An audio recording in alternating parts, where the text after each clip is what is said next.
There is a house in the town of Fairview. Inside this house lives a monster, the kind who kills women. You may wonder how a monster like that came to be. The answer is simple. Monsters are created by other monsters.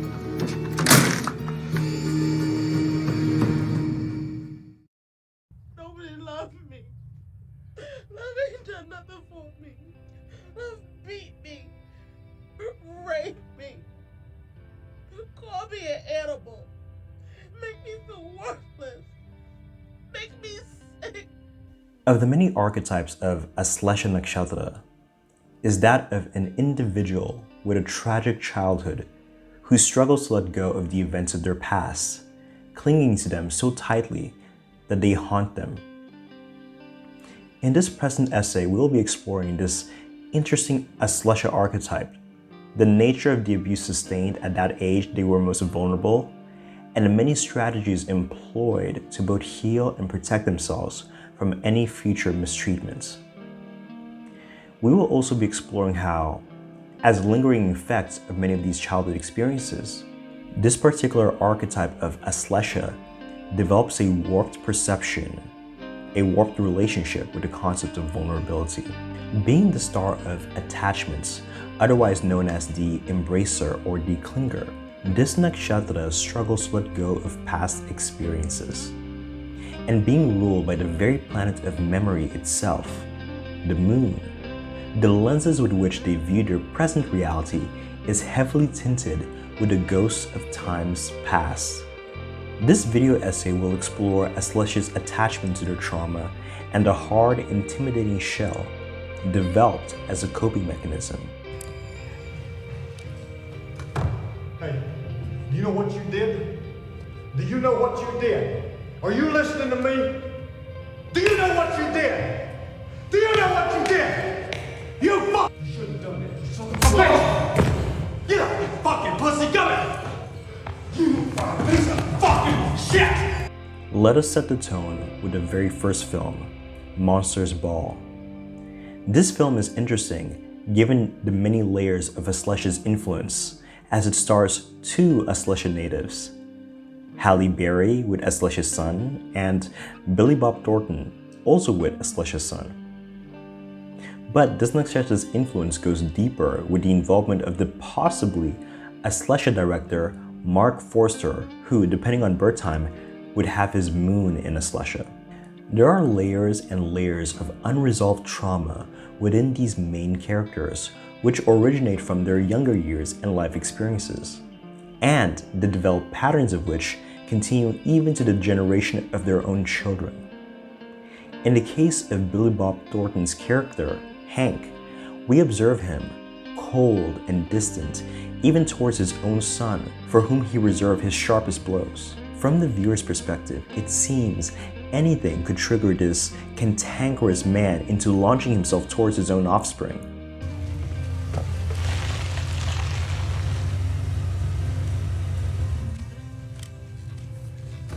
Tell him to get the hell off my property. Put that thing down. Can't buy to see Sonny. I don't give a damn who you come by to see. Get him out of here right now. Tell him, hey, your buddies, tell him to get out of here. Well, what are you standing there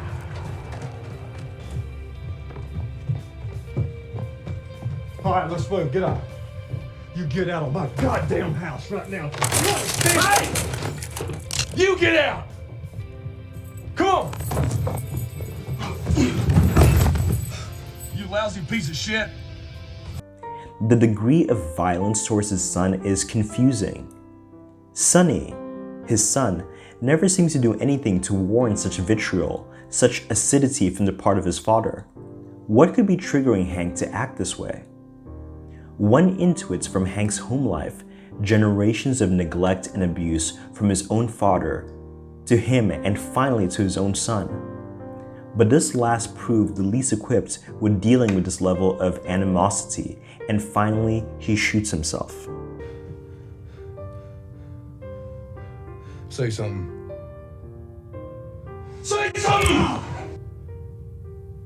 You hate me. Answer me.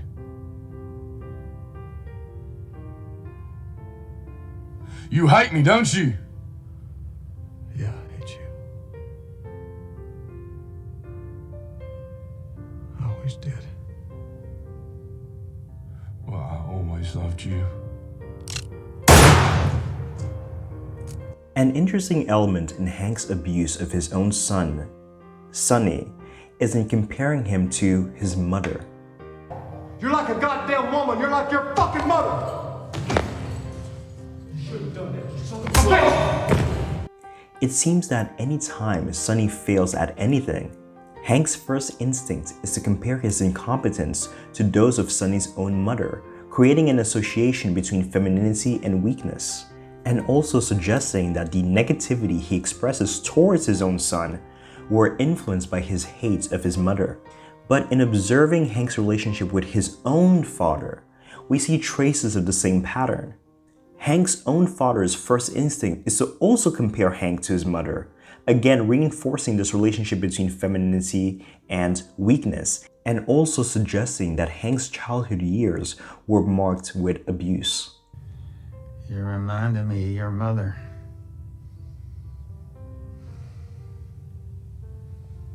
I guess that's bad, right? Your mother wasn't shit.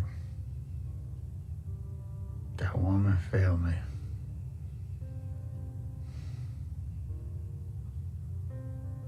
I got more pussy after she killed herself than I did when she was living as my wife. This Aslesha archetype struggles with the need to disguise their inner weaknesses under the hard shell of cruelty. It is likely that Hank had a negative relationship with his wife, the mother of Sonny. And since Sonny reminds him so much of her, as he himself has even said that they look too much alike, his mere existence is triggering to Hank. But Hank's negative relationship with femininity, one could speculate, goes deeper. After his son's suicide, there isn't too much apparent emotion from Hank, at least not in the beginning. He tries to play it cool and indifferent and act as though his own son didn't matter to him, but his actions prove otherwise. One very interesting scene shows Hank reach into the hole on the couch his own son shot himself and pull out the bullet. He does not discard it, but instead seals it in a jar as an item of remembrance. Hank takes this jar into Sonny's room, filled with his furniture and other items. One can only assume his wish was to preserve Sonny's room, for he does not change it and instead makes a lock to protect it. Through these actions, we observe that verily Hank did love his own son, and very deeply, but for much of the relationship, he has done a very poor job of showing him proper affection. Instead, Hank hurled upon his innocent child all sorts of unresolved issues of his own, griming him with ugly feelings from his own past, so much so that he no longer recognized his son for who he was, but instead saw in him a reflection of his own pain. Aslesha, being the clinger, is very good at holding on to resentment and over time allowing themselves to be poisoned by their own hate and anger. But other nakshatras are not as good with storing negativity within themselves. We saw again how Hank's own son killed himself because he could not bear to sustain the animosity he got from his own father. But Hank, on the other hand, has surely survived much worse and is still standing. We will continue to see this element in the present video, the Aslesha archetype preserving a memento of their trauma and negative experiences, forming an attachment from which they cannot free themselves, but that pulls them back into the past, forcing them to relive events that may actually do more harm than good, especially in the present. Halle Berry's character, Leticia, is another one who seemingly harbors a lot of deep, unresolved issues, which is apparent in how she unleashes herself on her own son.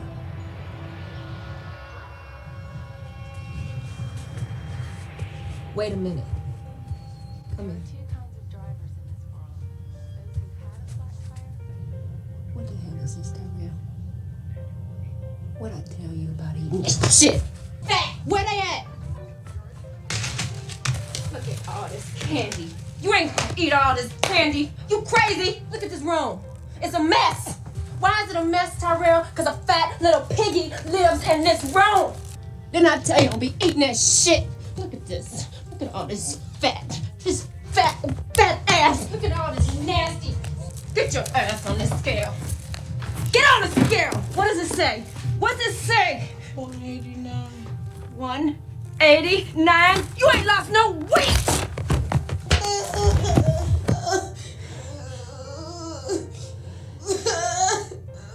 Her son, Tyrell, is overweight, but many a viewer would argue that the reason for his constant chocolate consumption is no arbitrary vice, but instead a coping mechanism.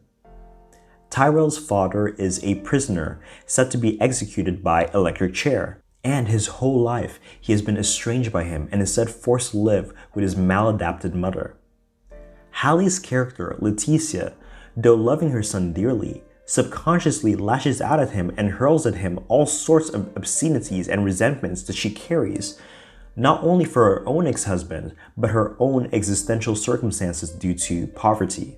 But even her character's son dies after being hit by a truck, and now they each have no one.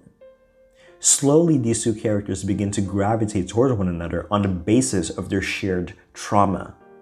They begin to lean on one another, identifying within each other an aspect of themselves, performing acts of kindness, showing affection, and eventually beginning to date.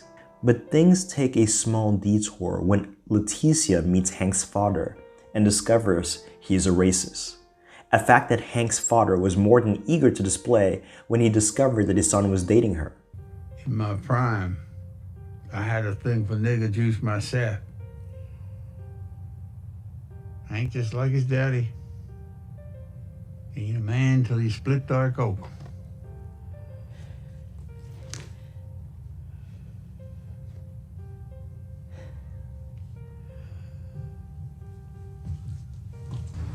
Hang on. Where you going? Hey, where you going? What happened? I met your daddy. Listen, just get out and Get talk off- to me. Don't get your let it hands be too off late. me. You can't do Get that. your- You at least got to give me a chance. Whatever he It did. don't matter a whole lot, do it. Please, give me a chance to talk to you. Is Get that off what you me. do? You just Yeah, gonna, get you're just your way gonna. Why did Hank's father go out of his way to snuff the only lamp of joy in his son's life? Hank, being so angry at his father, finally decides to send him to a nursing home. We're family. I'm your father. Remember that.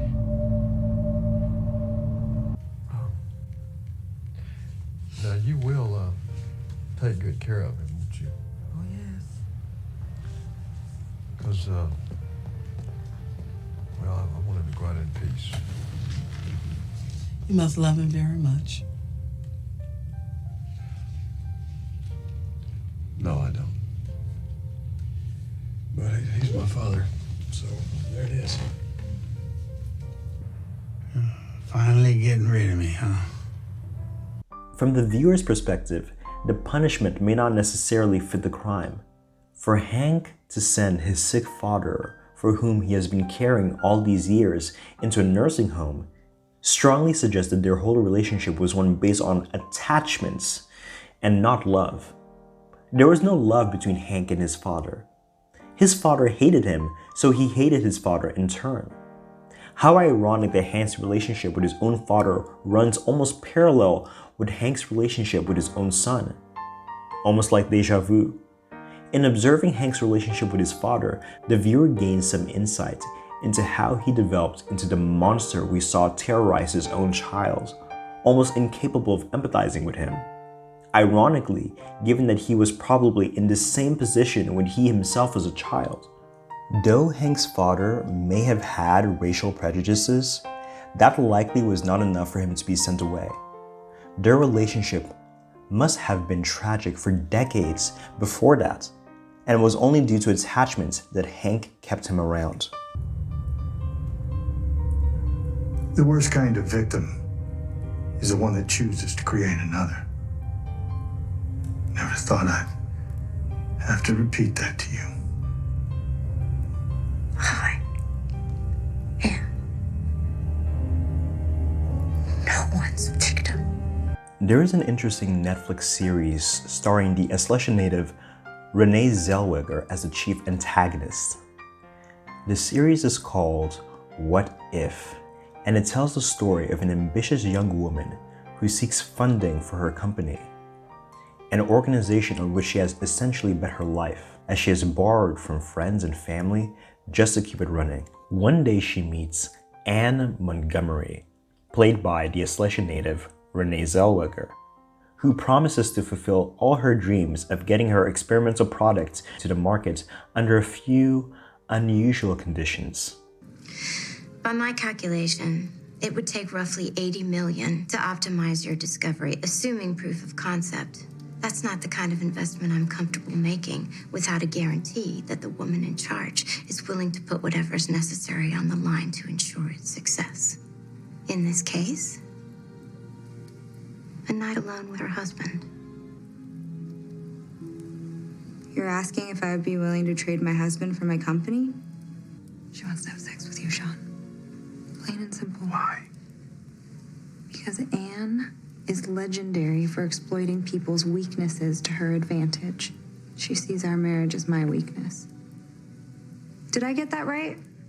Say you were fully complicit in our affair. Would that be an acceptable condition of a firm offer to finance your company? No. That would not be an acceptable condition. Anne. Anne promises to invest in her business only if Lisa agrees to essentially lend her husband to her for the night, a proposition Lisa refuses, but to which she later acquiesces. Anne Montgomery can obviously have any man she wishes, but she consciously goes after a married man, and the viewer is left to question her taste for sadism. Is there a joy in provoking insecurity within a married couple? What pleasure is God in tearing down the trust between two people in love? Why does she get off in observing a wife's skin crawl in paranoia, as she speculates as to what could be going on between her own husband and Anne? Anne Montgomery has a reputation for insulting and belittling those around her with no real motive, if not that of relishing in their defenselessness. Stand up, sweetie.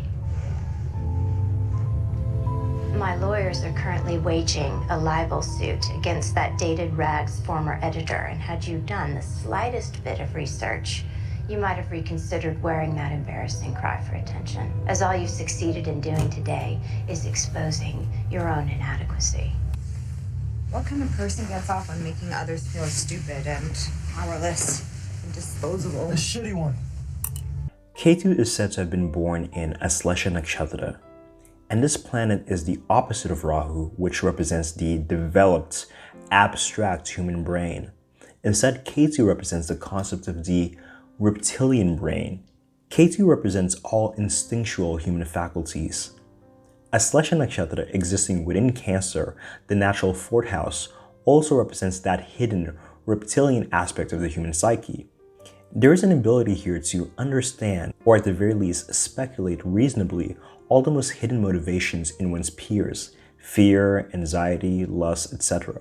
The antagonist of this series, Anne Montgomery, is perceived as so intuitive she can study her prey and predict their every move, and for this reason she is very successful at manipulating those she perceives as weaker. Dealing with her is like playing chess with a supercomputer. She seems to know my thoughts before they've even formed. But the question remains, why does she do all of this? What hobby is this of selecting a prey among the sheep and victimizing them? Why does she derive such pleasure in hurting others? In flashbacks, we find the answer.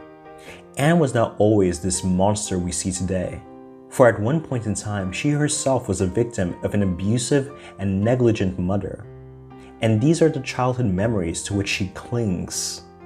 Whenever Anne gets really upset, these old images flash before her, and sometimes she even drives all the way across town to her childhood home.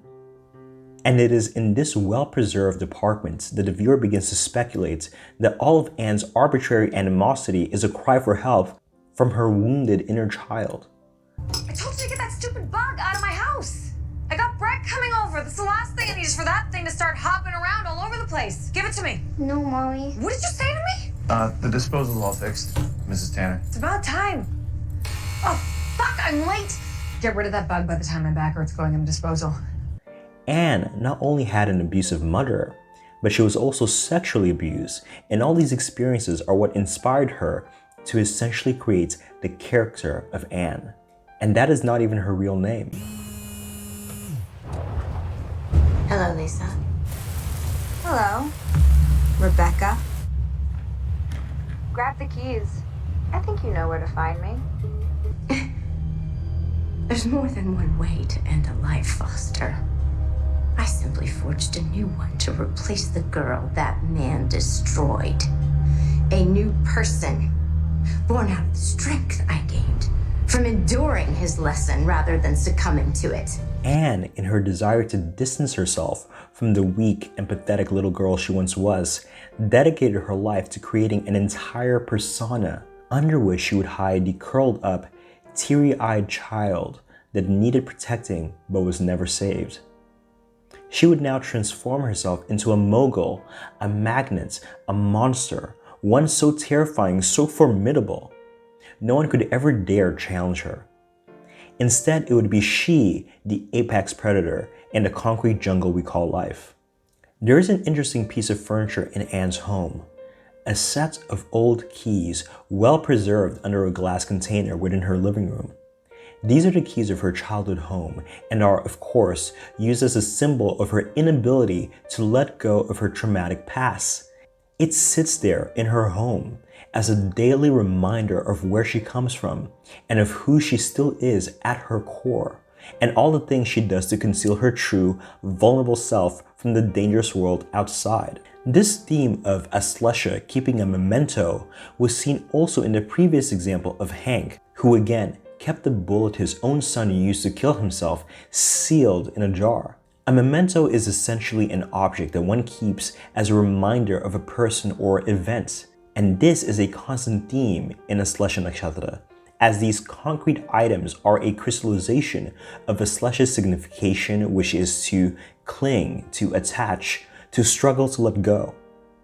So much so that these memories are not even fluid, as is the nature of the images of the mind, but instead hard and solid to represent how present these emotions that have marked your past still are even in the present. Ketu is also the planet that looks backwards, whereas Rahu looks forward. Ketu is a contemplative planet that absorbs lessons from all experiences and so is deeply reflective and ponders deeply about past life events. Of course, the moon itself contains our fluid memory, and moon not only rules Cancer, but is also the Karaka or significator of the 4th house, which also stores the images that have marked us during the course of our lives. Flashbacks are a strong theme in Aslesha Nakshatra, as we will continue to see. There is one character who stands forever loyal to Anne Montgomery, seemingly unfazed by her criminal methods and her antagonistic approach to life, and his name is Foster. What is the relationship between he and Anne? What is the nature of this attachment? One seemingly so firm that it is not even broken at the witness of her monstrosity. Anne and Foster share a bond. Anne herself was abused as a child, but managed to forge for herself an armor of wit and wealth. But Foster's daughter was a different story. Foster's daughter was also abused, but unfortunately for her, she killed herself. When I chose you. You chose me because you knew I'd be loyal to you for suffering the same pain my daughter endured at the hands of the very same man who violated you. Same man, yes. Different pain. That's right. My daughter's pain was so severe she ended her life. There's more than one way to end a life, Foster. I simply forged a new one to replace the girl that man destroyed. A new person, born out of the strength I gained from enduring his lesson rather than succumbing to it. Do you have any idea what I would do for a second chance with my daughter? If you had the courage to teach your own daughter this type of lesson, perhaps she'd still be here. You failed me, Foster. Just like you failed her.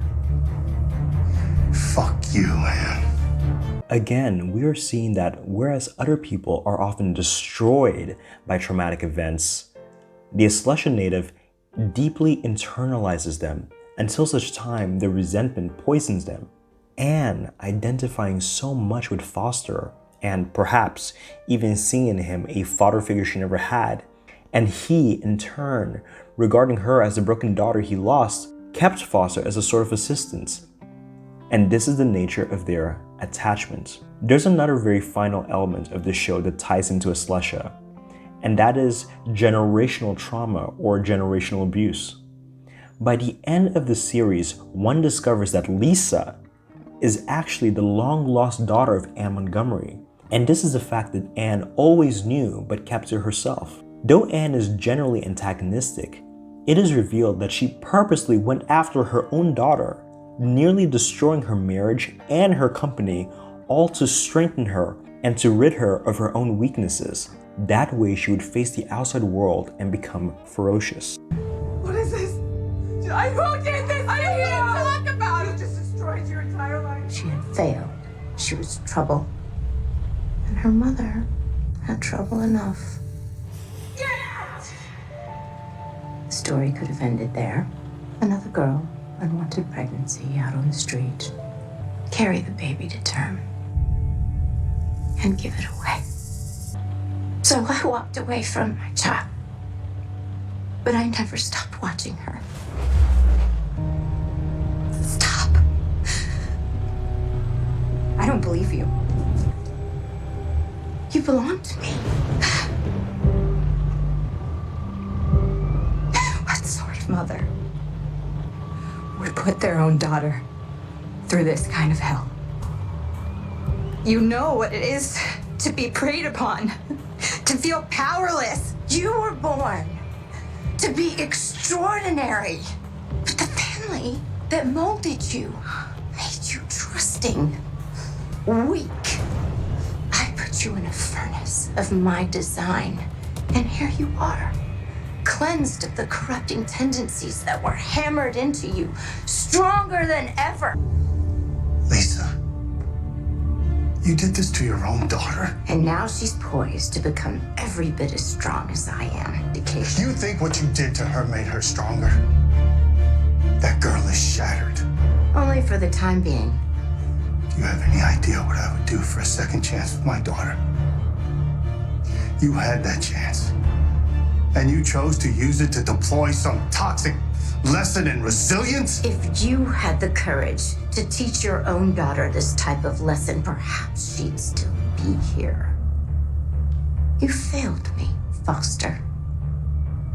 Just like you failed her.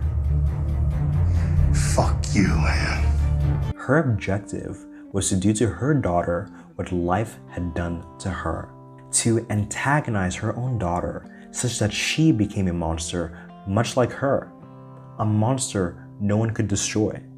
Wouldn't you rather be known for something you've created than this thing that happened to you so long ago? No. No, I want to be remembered for what really happened to me. I want vindication. It's all I think about. This too is a tale told in flashbacks. In the movie Luckiest Girl Alive, in our protagonist Annie, played by the Aslesha Sun native Mila Kunis, we have a girl estranged from her father and raised by a narcissistic mother, which already comes with its challenges. Her mother suffered from delusions of grandeur and invested in her daughter's education to go to private school for the sole purpose of having her rub shoulders with the elites of society.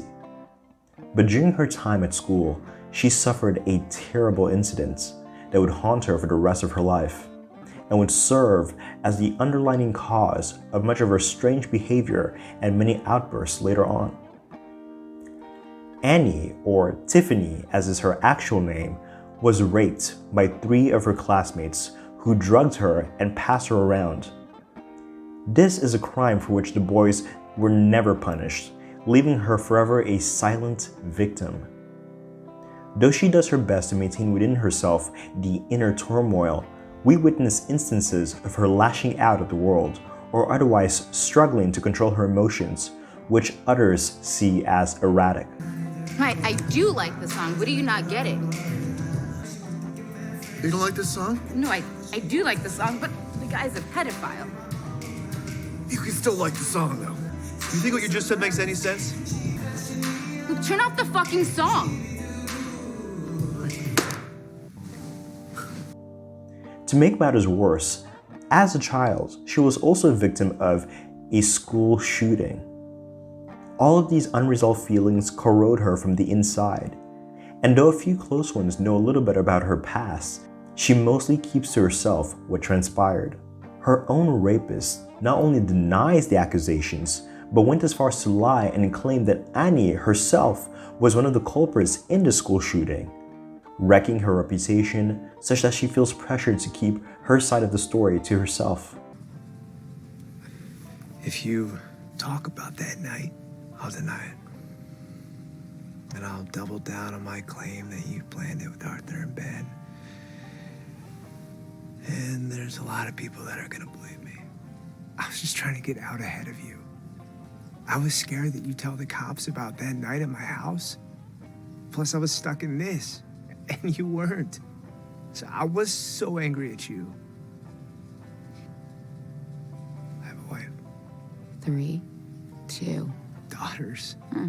Right at the buzzer. And this would destroy them. But me, I was fair game. I didn't mean for it to happen like that. I was drunk. You know, I didn't even understand that is what I was doing. Not when I was crying? Not when I was begging you to wait. Like we were gonna talk about it, figure it out. Do you know that every time I start to feel just a little bit good about myself, I remember that I begged? So the truth of her story was forever buried, but the memory forever haunting her, and the published lies of one Dean Barton served as yet another obstacle. She, feeling like she has no choice but to keep her own story to herself, having no real recourse, not her narcissistic mother or dismissive boyfriend or even the authorities, was forced for decades to stew with her anger, her sadness, until these hideous emotions mutated into a necrotic poison that again afflicted only herself. Do you know the difference between me and someone like you, Dean? Because I was angry too, so fucking angry you wouldn't believe it. But my anger is like carbon monoxide. It's odorless, tasteless, colorless, and completely toxic. But only to me. See, I don't take my anger out on anyone other than my fucking self. Of course, this poison also affects others in her life whenever she decides to lash out at them, inventing false justifications for her erratic temper, when really the true diagnosis is far from these rehearsed explanations. Aslesha, once again, relates to clinging, to holding inside oneself even the most horrid reflections without a proper outlet for them. These feelings fester and ferment into something akin to poison that afflicts the natives themselves, and sometimes is too much to keep within themselves that they blurt out hurtful words accidentally. One can, of course, consider Mars's debilitation in this nakshatra. Mars is primarily an extroverted planet that expresses itself outwardly, but here in the depths of the mind, Mars is trapped and struggles to externalize itself. What is very interesting about this story is another key theme in the Aslesha narrative: the inner world and inner dialogue. Abstaining from lunch allows me to squat in Eleanor's office when I need it. One day I'll have a corner office with my own insufferable display of prestigious and frankly phallic-looking awards. Until then, I pretend I'm important. A sense of loneliness, a sense of being disconnected from the outside world, though still partaking in it. Cancer as a sign is rather introverted, relating to the bottom of the 4th house and the north direction. But Aslesha specifically, with its symbolism of concealing oneself underground, is even more introverted than the general zodiac of Cancer, which facilitates the development of an inner, private reality where the Aslesha native narrates their own life, talking to themselves. We even witness this inner world, this inner dialogue of angry, cruel thoughts, sometimes spilling out as venom, like in this one scene where she's so upset over something as little as seeing arrangements that she begins to think out loud without realizing it. No ice. Don't worry, I won't seat you with the Gil Martins. You'll be at table 12 with the rest of the flabby cougars where you belong. Tiffany. Oh boy. Oh my god.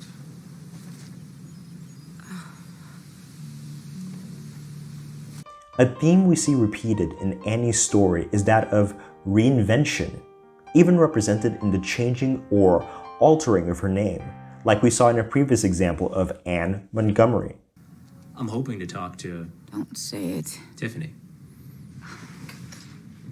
I always forget that's your name. Hello, Lisa. Hello, Rebecca. Grab the keys. I think you know where to find me. Both of them create a hard shell, a new persona to protect their weak and vulnerable inner wounded child. My senior year, we took a field trip to New York City, where I had this experience. You know, the samples have to be there by Friday. Yes, Friday. I'd never seen a woman like that before. A woman who threatened people on the phone, who could buy herself expensive things, who cut a path through New York City simply because she looked like she had more important places to be than anyone else. I just had to get to that, I decided. And no one could ever hurt me again.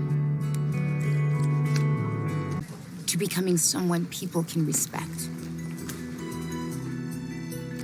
Abstaining from lunch allows me to squat in Eleanor's office when I need it.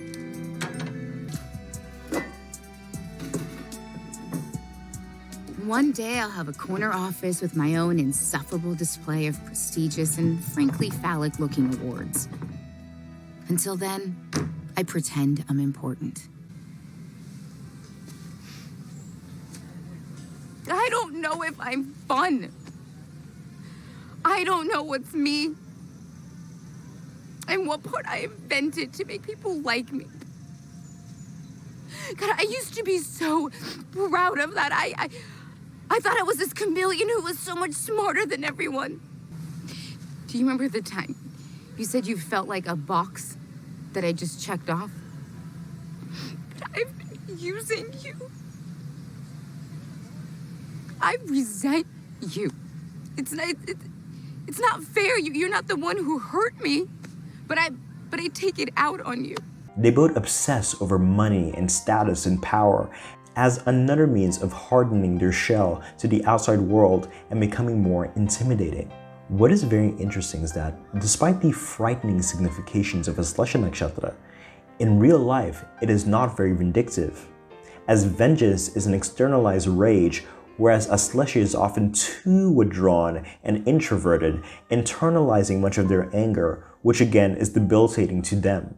Aslesha Nakshatra often does not attack their true abuser, but instead lashes out on those they consider to be their inferiors, as there is less opportunity for retaliation from them.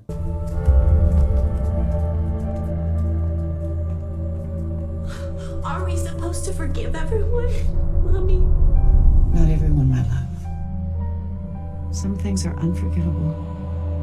The movie Miss Meadows tells a story, again in flashbacks, of yet another Aslesha native struggling to let go of her past. But this iteration is more extreme, for it depicts a woman seemingly arrested at the toddlerhood development stage, even wearing many of the same clothes she wore as a child at the age of her traumatic events, the same style of dress, the same shoes. Miss Meadows' family was shot dead right in front of her as she was exiting a church as a young girl. Ever since then, to deal with her own internal struggles, she assumed an alternate vigilante persona. That's a pretty dress. Thank you. What you reading? Poetry. poetry. I know a poem. Want to hear it? No, thanks. I love little pussy. Her fur is so warm. And if I don't hurt her, she'll do me no harm. Think you're pretty cute, don't you? My mother says I have a certain kind of loveliness, though I believe in the Anasazi Indians that the face is for others to look at. Get in. I'm going to walk away now. I suggest you let me. Get in. Are you threatening me? Get in!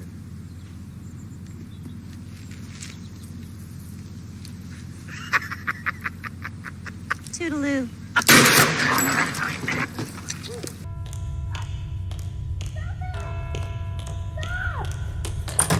William!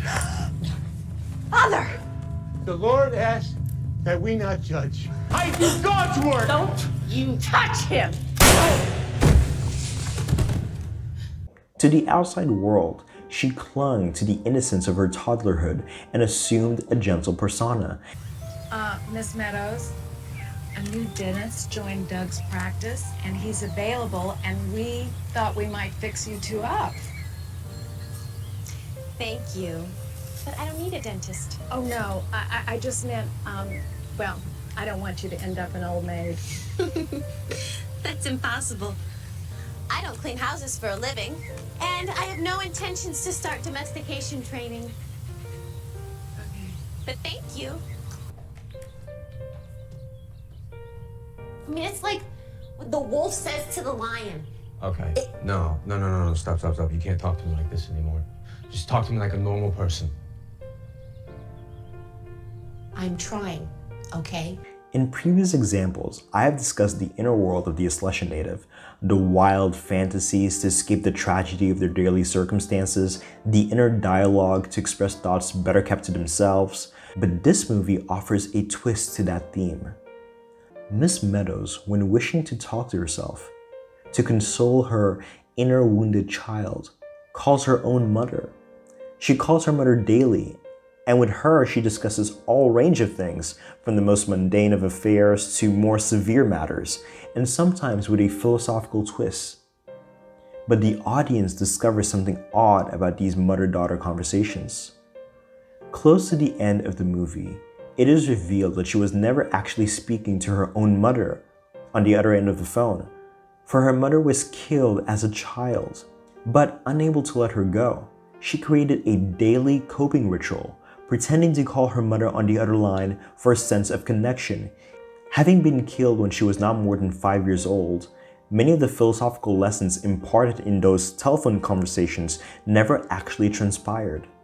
It's interesting considering all the other introverted significations of Aslesha Nakshatra, the influence of Ketu here, which would serve to exacerbate the already withdrawn tendencies of this asterism.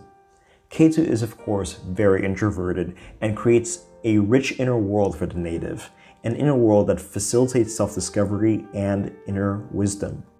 You ruined my fucking life! You done took my man, you had those fucking babies, and you got me put off the welfare from running your goddamn stupid ass mouth! I'm stupid! Now you take your man, your husband raped me! Didn't no fucking body rape you! Bitch, don't you put your fucking hands on me! Written by the Aslesha Sun native, Ramona Lofton, otherwise known by her stage name, Sapphire, who is an American author and performance poet. Her original book, the one from which the movie Precious was based, was originally titled Push and Not Precious, but later the name was changed for the adaptation. Push was Sapphire's first novel, dealing with all of the themes we have thus far explored: neglect, abuse, violence, and the many adapted stratagems employed by the victims of these traumatic experiences to deal not only with the difficulties in their lives, but how their perception of reality has been damaged. For one haunted by the monsters of one's past, every gesture or word spoken is shadowed by fear and suspicion.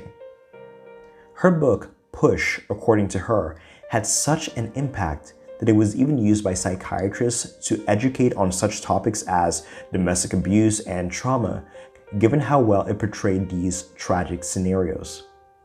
The book and movie Precious showed the life of an overweight girl whose entire life was marked by abuse. It started from very young, when her own father would sexually abuse her, so much so that eventually she became pregnant, twice by him. Her own mother, instead of helping her, resented her for quote-unquote stealing her man from him, and so would abuse and neglect her out of jealousy. I did what my mother told me that I was supposed to do with my child. So that's what I did. And you're sitting up there and you trying to judge me. But Miss Weiss, I don't like you looking at me like that. You got this bitch looking at me like I'm some kind of fucking monster. We don't talk like this in my office, okay? And I don't want you to sit there and judge me, Miss Weiss. You shut up and you let him abuse your daughter. I did not want him to abuse my daughter. I did not But want him you to hurt allowed her. him I to did not hurt want her. him to do nothing to her. I wanted him to make love to me. That was my man. That was my fucking man. That was my man. And he wanted my daughter. And that's why I hated her. Because my man, who was supposed to be loving me, who was supposed to be making love to me, was fucking my baby. And she made him leave. She made him go away.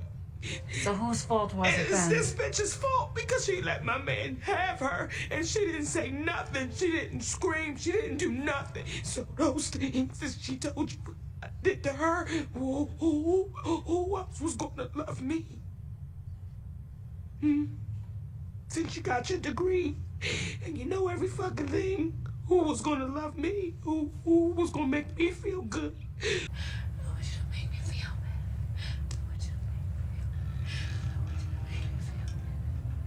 I want you to make me feel good. Just make me feel good.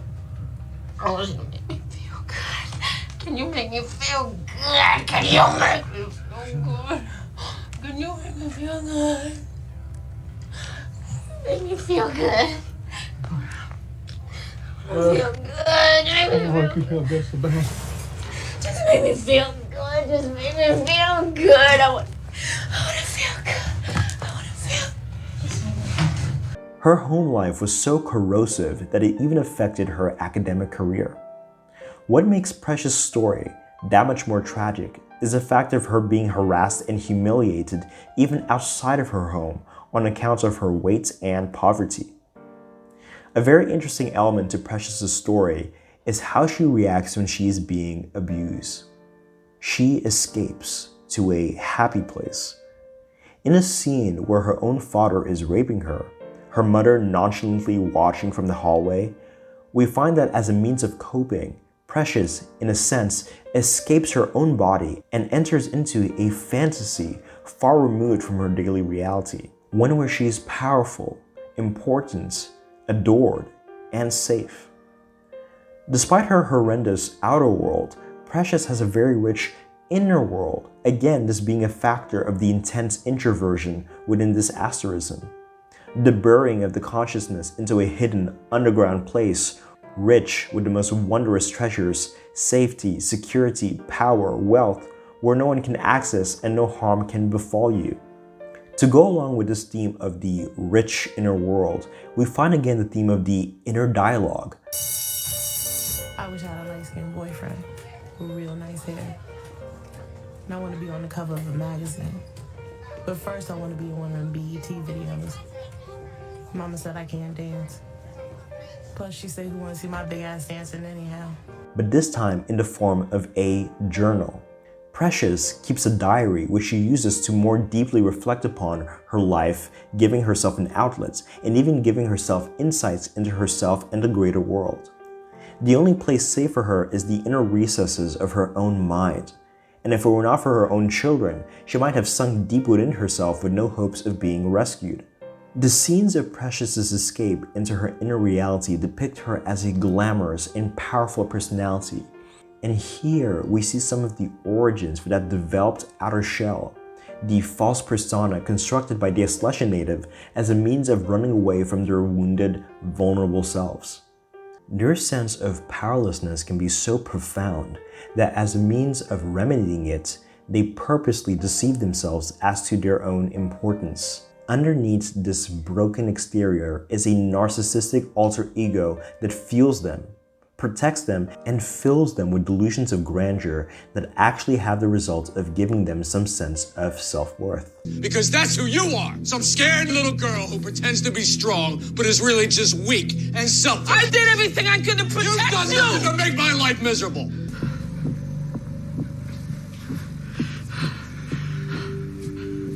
You're a monster. Monster, huh? Is that all you got? You could do better than that. You want the truth? You're nothing but a piece of ass. That's all you're really good for.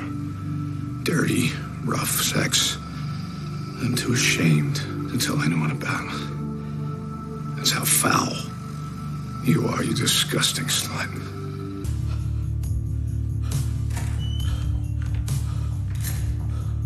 She's not like you or me. You're defending the woman who just sold out her husband to win a case? God, no. I'm just saying she's not a person like the rest of us are people. What is she then? An animal? Not even an animal's that heartless.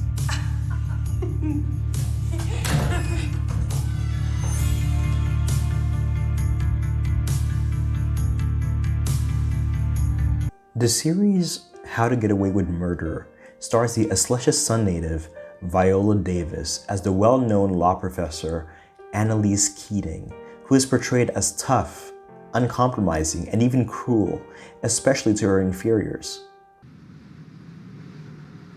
You're all garbage.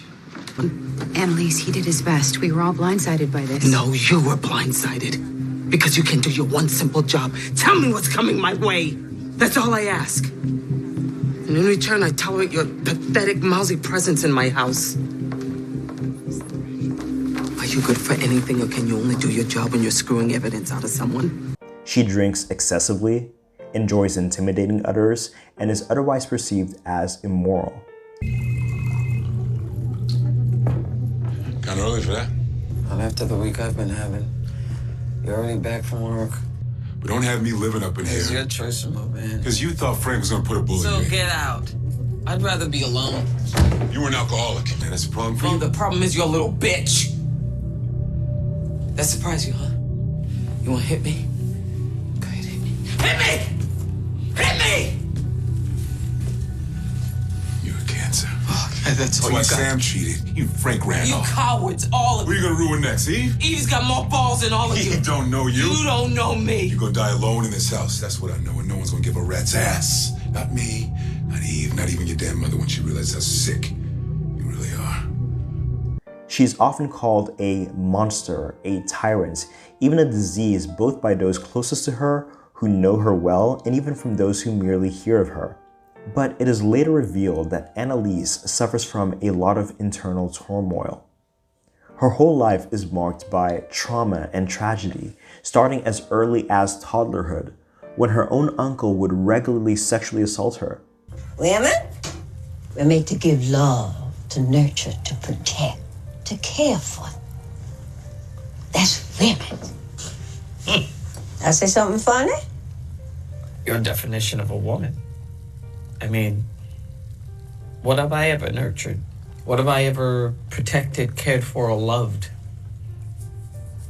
What have you? That I never got to... No, Mama, all right? Let's not go round and round like this.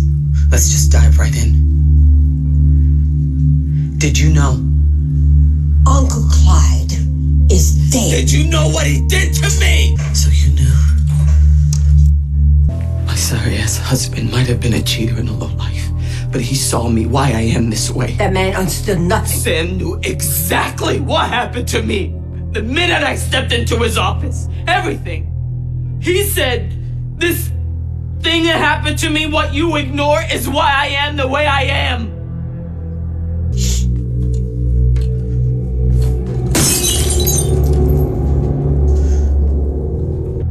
Your Aunt Lynn was got out by her first grade school teacher. Reverend Daniels got me after choir practice. The first man I worked for. Some of the men I dated, I told you, men take things. What makes her pain that much worse is that seemingly her own mother either denies that it happened or downplays it. So Annalise not only was regularly attacked, but she felt unprotected by the very same people whose job it was to care for her. Other tragic events is having her own baby killed in utero by a paid assassin. All these events and many more hardened her, turned her cold and callous, angry and mean-spirited.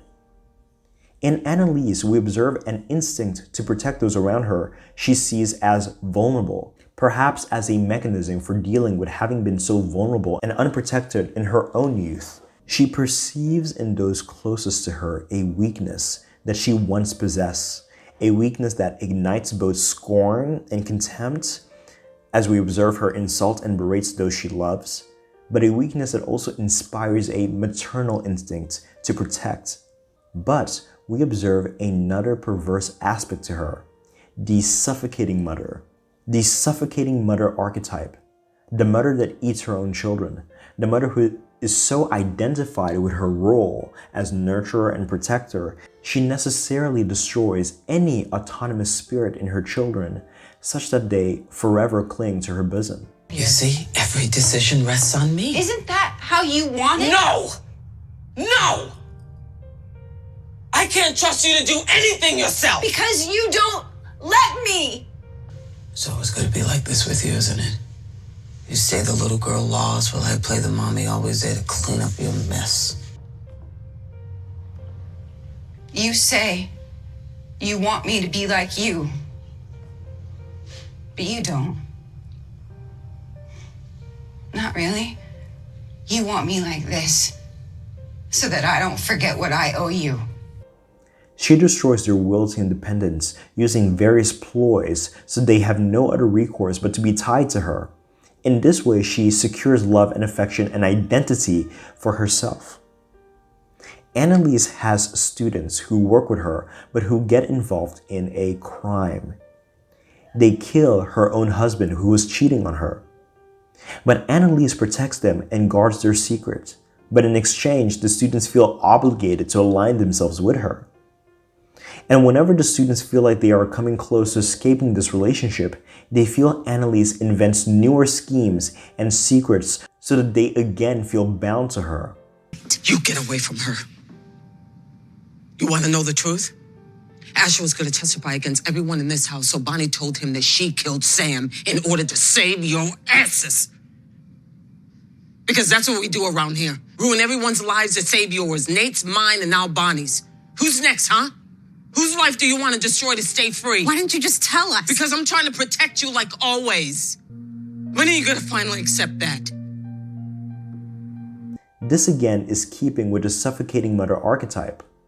Another funny note is how everyone actually refers to her as mother, displaying an understanding of their dynamic. Just go talk to her. And say what? I have no idea how to win this case.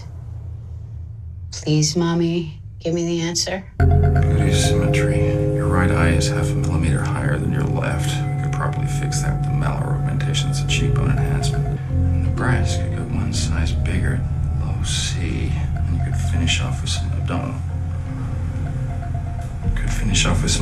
Lipo. I'll give you Botox here and here, which should provide a good lift. You Irish? Pardon? Explains a slightly flat boxer nose. We could shave the cartilage, give you that Chrissy Turlington thing. Pretty much. These April areas.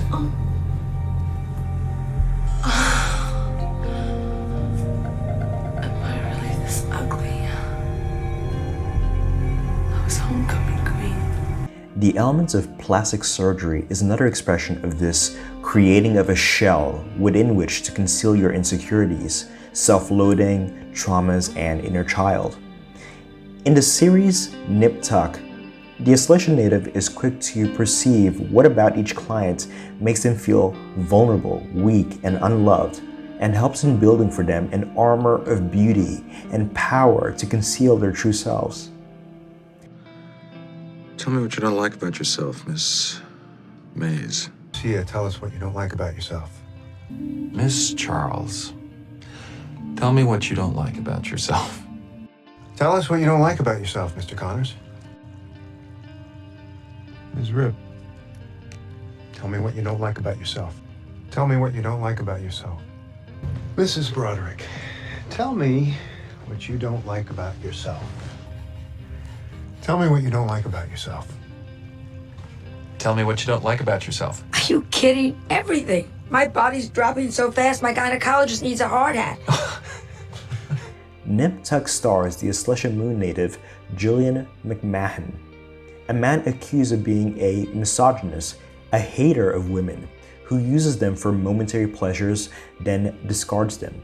His character on the show is depicted as superficial, one who enjoys the feeling of being powerful, especially at the expense of others.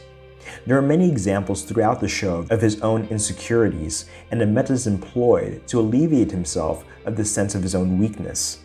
From sleeping with multiple women to his complete abandonment into materialism.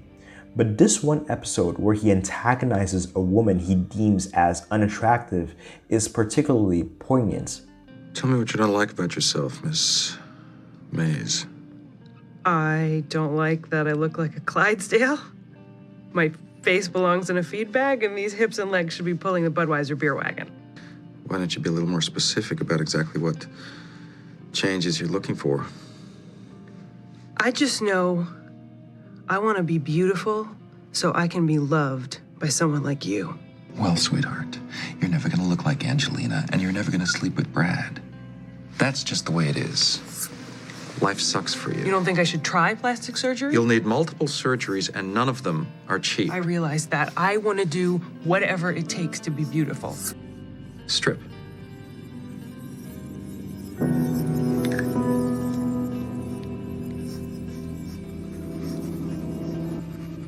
Beauty is symmetry, and you don't have any.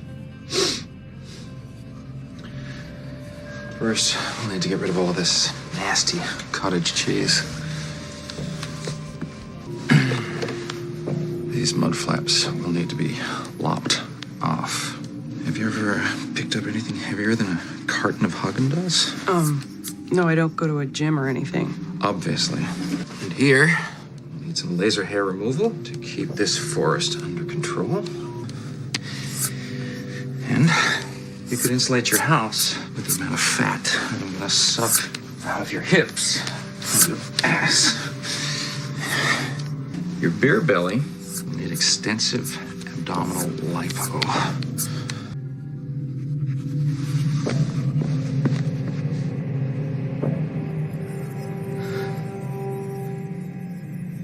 What about my face, Dr. Troy?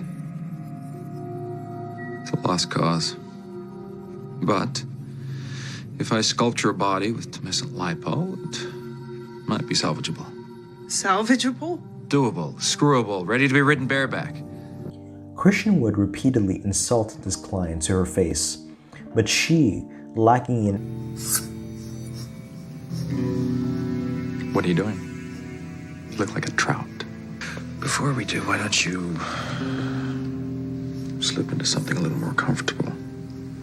I didn't bring anything. That's okay, I went shopping. That's a bag. Yes. If you want to have sex with me, you have to put the bag over your head so I can't see your face. You won't suffocate if that's what you're worried about.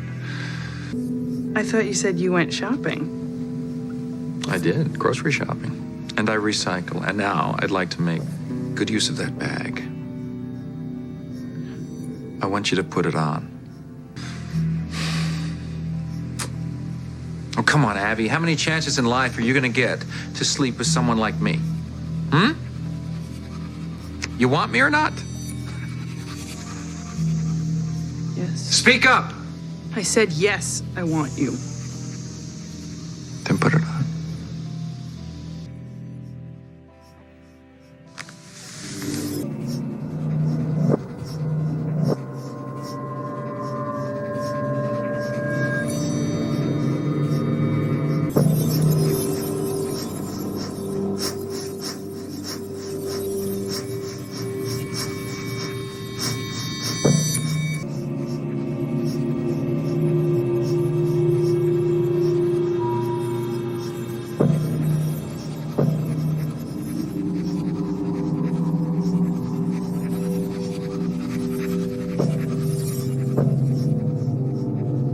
As the head of a plastic surgery clinic, he preys on the insecurities of those who come for consultation, poking at every feature that matches not the standards of society, making money out of crumbling their self-worth.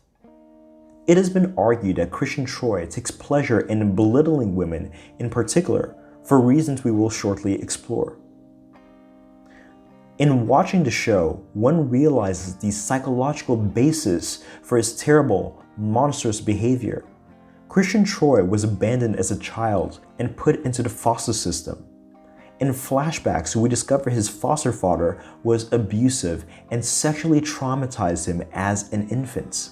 I can't do it, Sean. You can't do what? I've been praying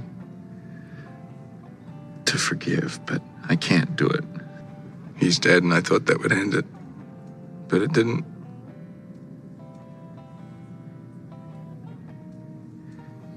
I let him touch me. For years, I let him touch me. Who? Mr. Troy. Your foster father? I didn't have anything when he took me in. I wanted to be somebody. Christian, you were just a boy.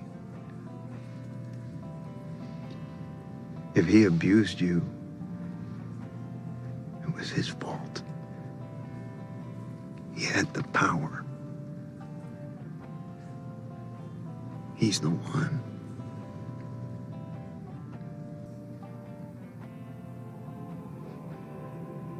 He said he'd give me money. I let him touch me. And I did. I bought things. I saw myself. Oh God. I sold myself. Oh God. Another marking event was his encounter with his birth mother, who had abandoned him as a child. He discovers that he himself is a result of rape, hence his mother's disinterest in caring for him. I'm sorry for what I said to you at the police station. I looked at you and I saw him and I just assumed that you were one and the same. But his attempts to reconnect with her fail. He bears too strong a resemblance to her attacker, and she cannot look at him without being reminded of his hideous crimes against her. Finally, she gives up and tells Christian to never contact her again.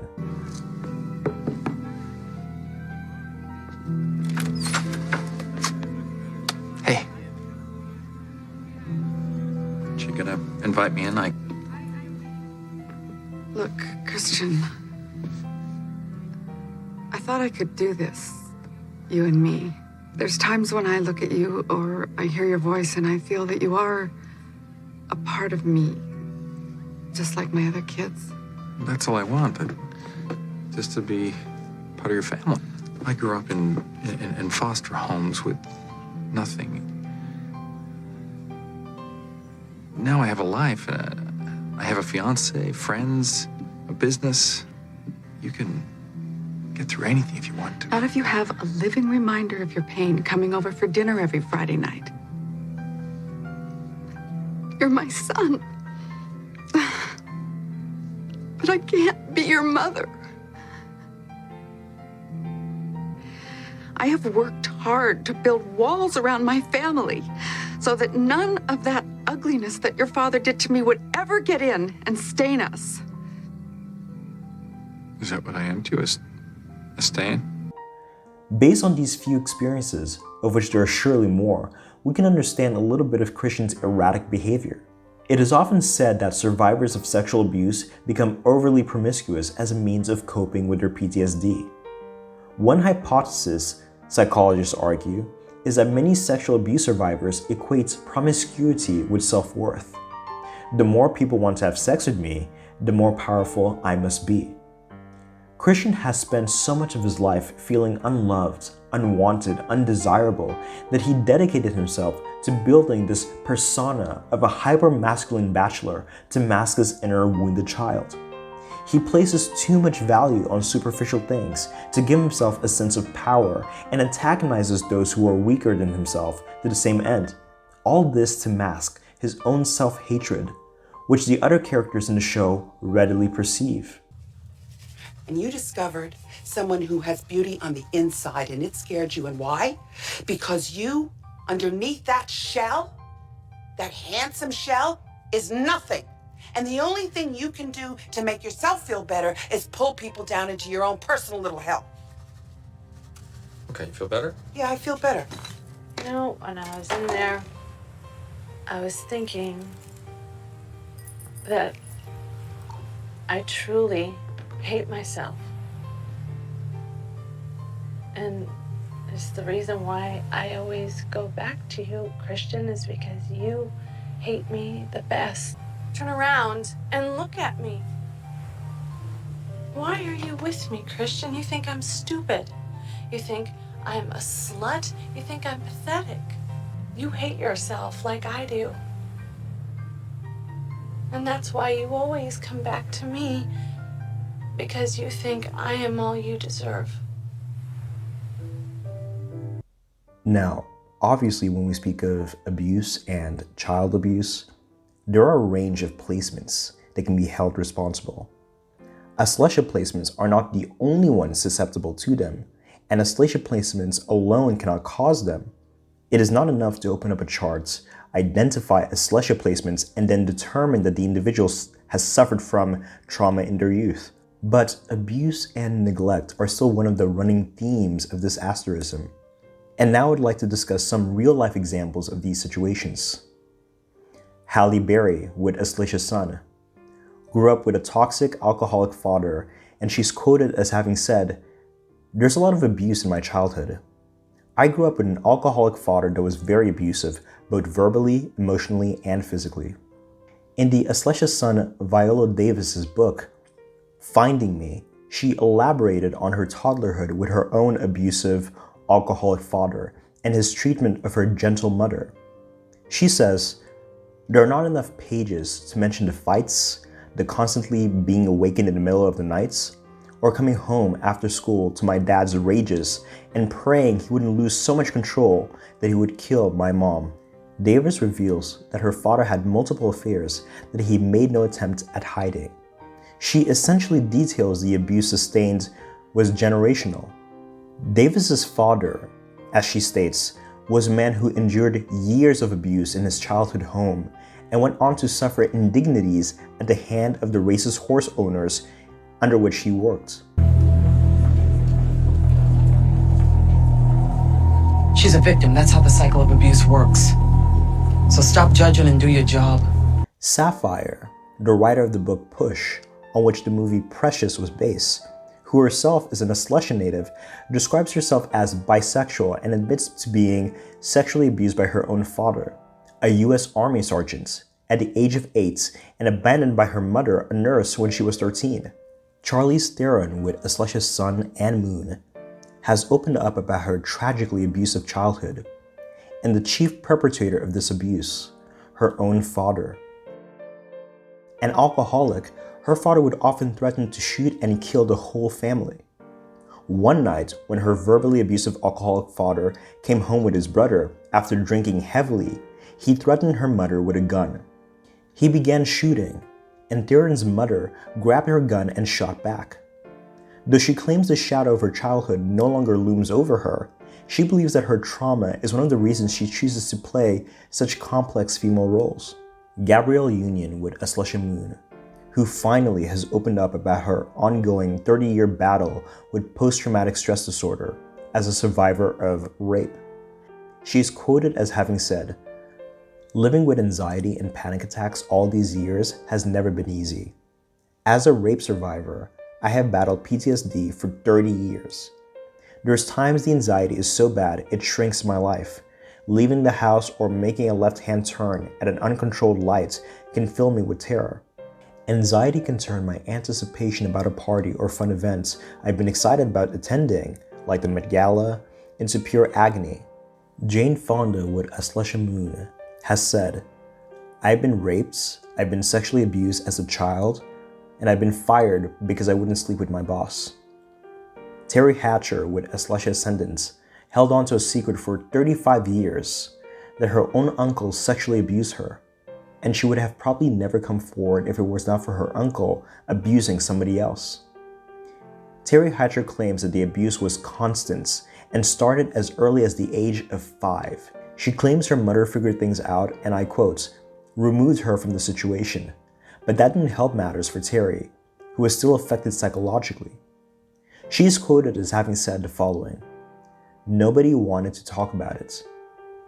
All I did was blame myself. It was something I tried to bury completely. It's why I don't associate with my mother's side of the family. In my mind, I try to pretend they don't exist." An article about the Aslesha Ascendants, Johnny Depp, concerning his own abuse by the hands of his mother reads, "The actor, 58, said his late mother, Betty Sue Palmer, was violent and cruel to him when he was growing up, to the point where he tried to stay out of the line of fire where she was concerned. The verbal abuse, the psychological abuse, was almost worse than the beatings. The beatings were just physical pain. The physical pain you learn to deal with. You learn to accept it. You learn to deal with it," said Depp.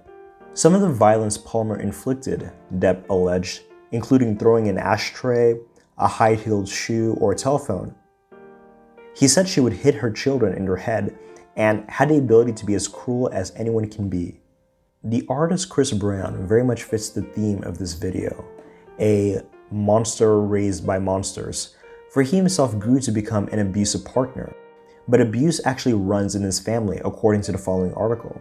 When he was 11, the R&B star-to-be told his mother that he would go to jail for killing his allegedly abusive stepfather. "I just want you to know that I love you," Brown told his mother, according to the magazine. "But I'm gonna take a baseball bat one day while you're at work and I'm gonna kill him." Chris Brown is also quoted as having said, "He used to hit my mom. He made me terrified all the time, terrified like I had to pee myself. I remember one night he made her nose bleed. I was crying and thinking, I'm just gonna go crazy on him one day. I hate him to this day." Marilyn Monroe with Aslesha Moon is reported to have gone through many traumatic incidents, from her toddlerhood and even leading up to her death. Her own mother, and according to certain reports, even her own grandmother abused her as an infant. It is alleged that her first sexual assault experience happened as early as the age of 8, when an older man came into her room and locked the door and said, "Now you can't get out." Her father was absent and her mother was mentally ill, so she was forced to go through the foster care system, where again she suffered sexual trauma at the hands of the many men she encountered at a vulnerable age. Marilyn Monroe's mind is one held in fascination by many psychoanalysts. One article reads, "Post-traumatic stress, chronic depression, addictions, Marilyn Monroe's traumatic childhood defined her personality. She was emotionally fragile and unstable, yet skilled enough to create a character and achieve success. As she reinvented herself from the weak and fragile Norma Jean to the glamorous and powerful and adored Marilyn Monroe." Here's the deal, my father never stepped in when his wife would rage at me, so I ended up awkward but sweet. Lana Del Rey with Aslesha Moon is often suspected to have experienced many traumatic events as a child, as such things are implied in her music. In her most recent song, A&W, she alludes to having been sexually assaulted but not believed and even neglected by her own family. "I mean, look at my hair. Look at the length of it and the shape of my body. If I told you that I was raped, do you really think that anybody would think I didn't ask for it? I didn't ask for it. I won't testify. I already fucked up my story. On top of this, so many other things you can't believe." In her song, Off to the Races, we see similar themes as she describes a relationship between a very young woman and an elderly male. In her song, she makes a direct reference to the book Lolita when she says, "Light of my life, fire of my loins," which further emphasizes the themes of sexual abuse in the song, as Lolita is a book about pedophilia. The song Off to the Races is one of a loss of innocence, perfection perverted, purity obliterated, and a girl left damaged, but she has yet to realize this. Another interesting element to Lana Del Rey is how open and vulnerable she is with the details of her life and inner thoughts. So vulnerable, in fact, that according to some, she depicts a weak image of what it means to be a woman. She is often labeled anti-feminist or anti-empowerment because her lyrics describe too well a fragile femininity. So we can see another reason why there is such a tendency within Aslesha Nakshatra to keep its feelings buried deep within itself, to the extent to which even the natives themselves are disconnected from their own true emotions. Her feelings are too fragile that they reveal an aspect of womanhood that many women, especially in our modern day, reject, as many women struggle to reconcile modern notions of what it means to be a woman with these older, rawer, more vulnerable expressions of femininity. In rejecting this element within themselves, they scapegoat individuals like Lana Del Rey. It is interesting to study the music of Lana Del Rey, for many argue it carries a dual personality. On the one hand, we have a soft, fragile, vulnerable individual, but on the other hand, we have her narcissistic alter ego, developed perhaps as a coping mechanism for all the abuse she has sustained. This is again another iteration of the theme of reinvention, or the constructed persona. Throughout the video, we have touched upon the fantasized, self-aggrandized, narcissistic alter egos that the weak and vulnerable Aslesha native indulges in as a coping mechanism for the real-life powerlessness they experience. We saw how in the movie Precious, anytime she experiences a tragic moment, she escaped into her fantasy world where she was glamorous and adored.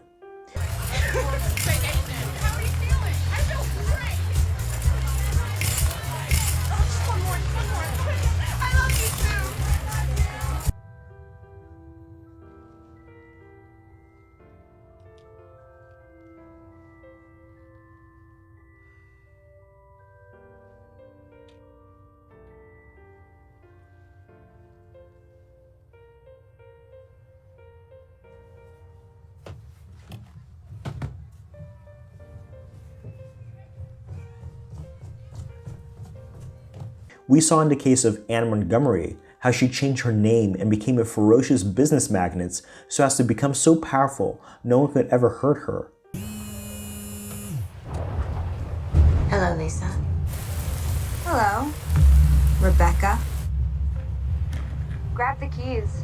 I think you know where to find me. There's more than one way to end a life, Foster. I simply forged a new one to replace the girl that man destroyed. A new person, born out of the strength I gained from enduring his lesson rather than succumbing to it. We saw in the case of Ani, her hungry desire to become important and relevant in the world, to nurse that part of her that felt invisible, used, and abused. I'm hoping to talk to... Don't say it. Tiffany. I always forget that's your name.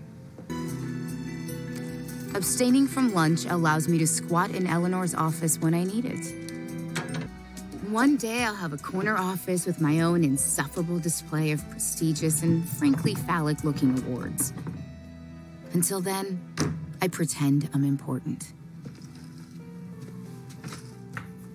Don't sass me, Anime. Annalise. Anime is a beautiful name. Mama, how many times have I asked you to call me? This is the first time. No, this is not the first time. First time in person. I ain't never been invited up in here, have I? Annalise, your name is Anime. Something else your mama gave you from the pull box. I'm not saying that the name wasn't good enough. I'm telling you that I changed it to Annalise Keaton. Fancy ass, rich house. You get rich, you give yourself a rich name. And I'm just asking you to respect the fact that I changed it and to honor my request. What the hell are you talking about? Huh? Respect the fact honor your request? Who the hell do you think you are, Oprah? I wipe your ass and I will call you anything I want. We saw in the case of Christian Troy, his highly materialistic and hedonistic lifestyle was used as means of projecting power and relevance. I didn't have anything when he took me in.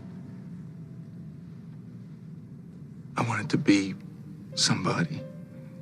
He said he'd give me money. I let him touch me. And I did. And you discovered someone who has beauty on the inside, and it scared you. And why? Because you, underneath that shell, that handsome shell, is nothing. And the only thing you can do to make yourself feel better is pull people down into your own personal little hell. The Aslesha native loves markers of power and exaggerates their own value and importance as a means of nursing and masking that weakness within them. One can connect this with the shape-shifting quality of the Nagas, who of course rule over Aslesha Nakshatra. The Nagas were known to hide their true faces under very beautiful, ornamented disguises. In Lana Del Rey's case, she has often been criticized for appearing to be vulnerable and innocent when in actuality, her own lyrics betray a personality that is full of herself. What's interesting is that many of her songs describe a woman who is simultaneously powerful and weak, or perhaps she pretends to be powerful but is actually rather weak. Take the following lyrics as examples. Her song, Sad Girl, perhaps is the best example of this contradiction of a woman thinking herself above others and uniquely endowed, when in reality she is deceiving herself. Being a mistress on the side, it might not appeal to fools like you. Creeping around on the side might not be something you would do. Here she portrays being a mistress, being the other woman, as a strong and worthy position. She thinks that simply because she is capable of fascinating another woman's husband, such that he betrays her, somehow gives her strength. But of course, this isn't true. As a mistress, your power has a weak foundation. How do you know if the woman's husband actually loves and respects you? Are you really getting anything out of this relationship besides an inflated sense of self? Your self-worth is based on very shallow things like the male gaze. But her own lyrics betray a self-awareness of this fact in the following lines. His bonding on the side, makes me a sad girl. His money on the side, makes me a sad, sad girl. I'm a sad girl. It's fascinating, Lana Del Rey's ability to convey such a complex and contradictory message. In these new lines, she is essentially admitting to herself that being the bonding on the side or the mistress is actually depressing and not at all the position of power she portrays to the outside world. Her song, Carmen, goes as follows. Darling, darling, doesn't have a problem, lying to herself because her liquor's top shelf. It's alarming, honestly, how charming she can be, fooling everyone, telling them she's having fun. The song Carmen depicts a woman who has constructed for herself a shallow, superficial persona that pleases everyone around her and grants her popularity, but this persona conceals a tragic inner reality that only she suffers silently. Hi, it's Yuji. Because the whole thing about the video was like why it was all supposed to be behind the scenes was because all these women who like changed their name, changed their hair like me and stuff. It's like they all fell into these different like snake holes. So the whole point is like, how do you learn from that and not fall into your own thing? It's interesting to reflect on this constructed persona element of Aslesha, as many celebrities alter their names, adopting stage names and sometimes even changing their government names as a means of cementing their new identities. Celebrities like Lana Del Rey, whose real name is Elizabeth Grant, or even Marilyn Monroe, whose birth name is Norma Jean.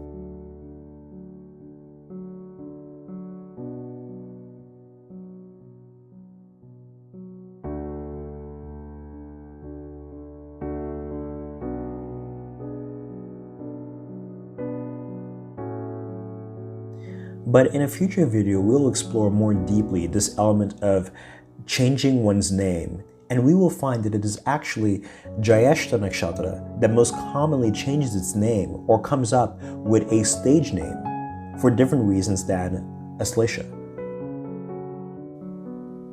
Again, we see this interesting juxtaposition of a woman seemingly powerful but in actuality quite weak when we listen to the lyrics of Off to the Races. My old man is a bad man, but I can't deny the way he holds my hand and he grabs me. He has me by my heart. He doesn't mind to have a Las Vegas pass. He doesn't mind to have a LA crass way about me. He loves me with every beat of his cocaine heart. Swimming pool, glimmering, darling, white bikini off with a red nail polish.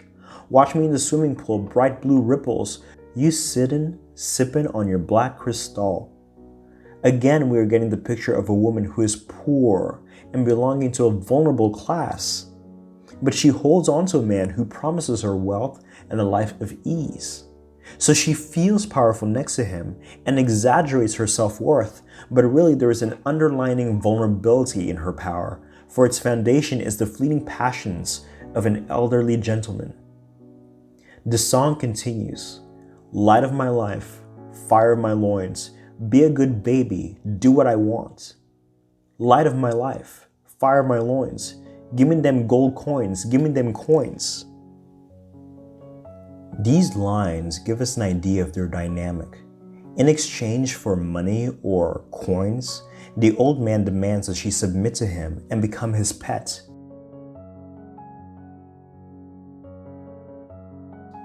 Cancer is a sign that represents women in general, and Lana Del Rey's music really describes the contradictions of feminine strength and power.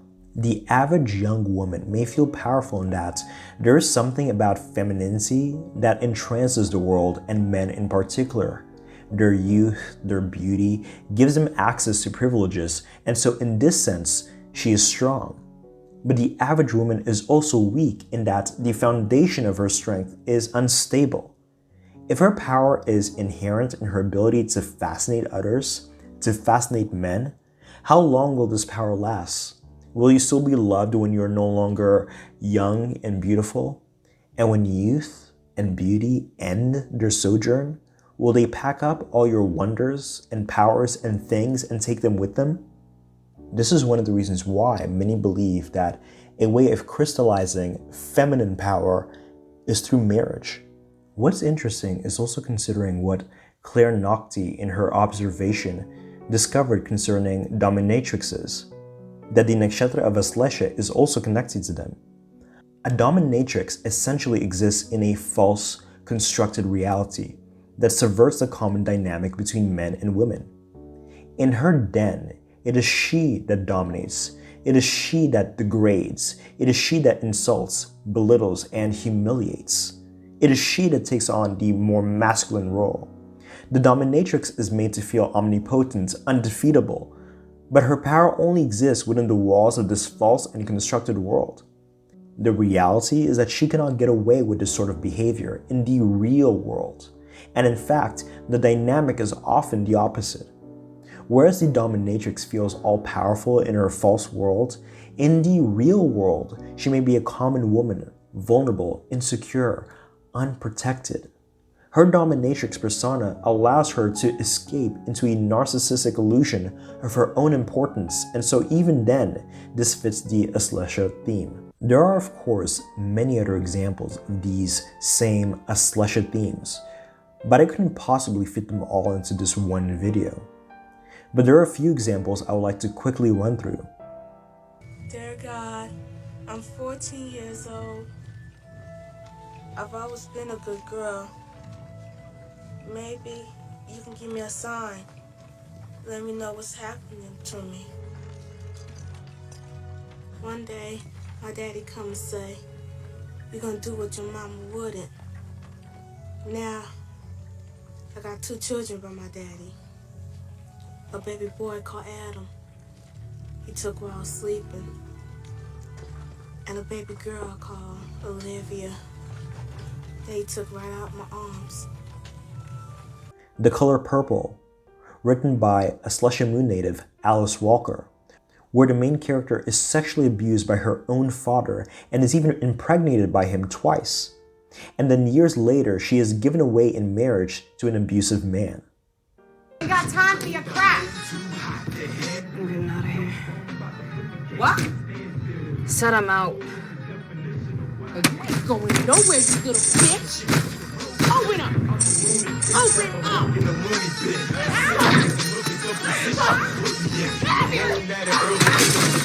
Back off the car! Slut! You useless slut! You owe me! You owe me! Back off the cab, lady! Back off the cab! You're gonna get me my money, you little bitch! Honey, baby, I'm sorry. Hey, mommy loves you. Okay? Back off the car! Back off the car! What is done, useless slut! Gimme Shelter, starring the Aslesha ascendant Vanessa Hudgens, tells the story of a girl abused and neglected by her drug-addicted mother.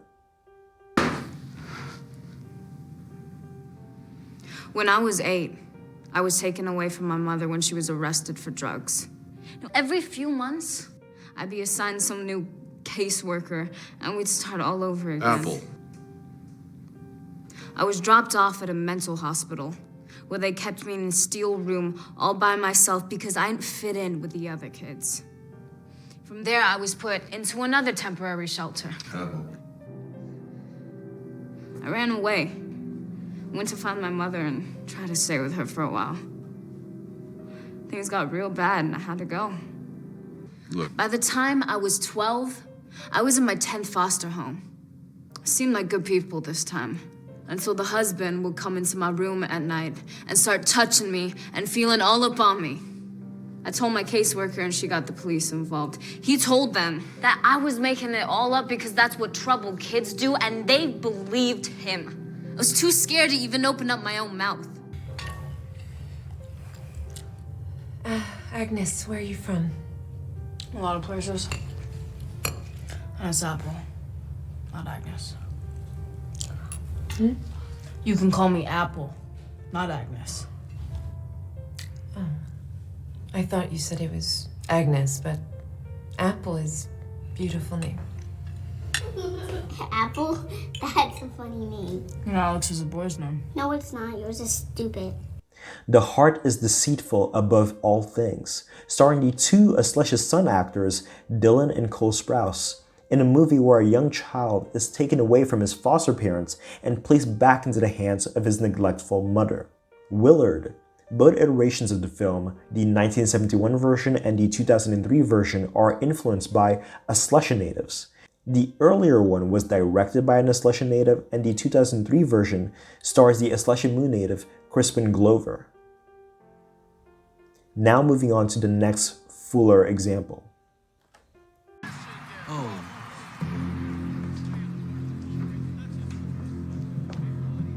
Michael, Timothy, Daryl. Our book club is reading Beloved, and we're gonna need the television to watch the film when we're done. Oh, yeah, that's right. That's right. Now, what would you say if I demanded you to leave this room? Yeah. I would say I find your particular brand of crack very amusing. Look, we were here first, Eva. Yes, but certainly the temporal proximity of our advents isn't determinative. Is it? I'll get back to you on that one. What she just said right there. You don't get to me with your $50 words, Eva. Today, gentlemen, is a day for civilized behavior. Today, we women raise our voices against tyranny, crudeness, and playoff games. And that is it, gentlemen. End of story. The fat lady singing. This isn't about a book versus a football game, fellas. Oh, no, this is about men versus women. Women who aspire to culture, and men who aspire to scratch themselves. Women who bear the burdens in life, and men who create those burdens. Women who uplift humanity, and men who uplift lap dances. If society were left to the whims of men, we'd still be in caves carving pictures with our non-opposable thumbs. So, out of the room. By the way, if any of that was lost upon you, then I've just proven my point again. Excuse me. Deliver Us from Eva stars the Aslesha Moon Gabrielle Union and tells the tragic story of a group of sisters whose parents were killed in a car accident, which forced the eldest of the sisters, Eva, to deny herself her own vulnerability so as to better care for her sisters. She struggles to relax herself and is constantly high-strung, but one would argue that she takes some pleasure in belittling others. She is especially protective of her sisters when it comes to the opposite sex, who she perceives as untrustworthy, deceptive, incompetent, and around whom she refuses to roll over. She is portrayed as controlling and mean and even tyrannical, but much of that has to do with her refusing to reveal her softer side, lest she is taken advantage of. This movie shows us some of the anxieties that Aslesha natives experience even in romantic relationships, struggling to be vulnerable and lowering their guards and having someone else abuse them. Most women have a few barriers around their hearts. Eva has an electrified fence with rabid pit bulls. Okay, and that mouth, my ears are still bleeding. See, all I said was she was a little uptight. But I like that, though. So it was like a compliment in reverse. Oh, reverse! Yeah. Right! Oh, Yeah. I see. You feeling me? Yeah, sure. Did you know that female spiders eat the male when she's done with him? Oh yeah, they date, they laugh, and then she turns his ass into a crab cake. Now, while the prospect of biting your head off makes me happy, I am sure that ultimately you are not a happy meal. So, I'm moving on to better cuisine. Goodbye, Rashawn. Eva, wait! You just gonna say goodbye? Oh no, it's not goodbye. It's hello, in reverse. Excuse the hell out of me. Well, why don't you tell me about the demanding world of meat delivery? So, what do you just basically pick it up and deliver it to a guy named Bob? Or is there some sort of, math involved? You don't need to be so nasty. Oh, there is definitely a need for me to get nasty. My job is serious. It is not a hobby. Well, guess what, meat boy? I'm sure my job pays more than yours does. So in my eyes, the eyes of society, and the IRS, that makes me bigger and better than you. So why don't you think about that the next time you're out doing the complex work of toting around a pig's ass? Charlize Theron, both Aslesha's son and Moon, has played a role depicting complex women who go through or have gone through many tragic experiences. In the film Young Adult, she plays a middle-aged woman who is miserable in her own life and decides to move back to her old town to essentially steal another woman's husband to make him her trophy. I'm going to a rock concert with an old flame, and I think there is a chance we may reconnect. Let's show him what he's been missing. No, he's seen me recently, he knows. But his wife hasn't seen me in a while, so...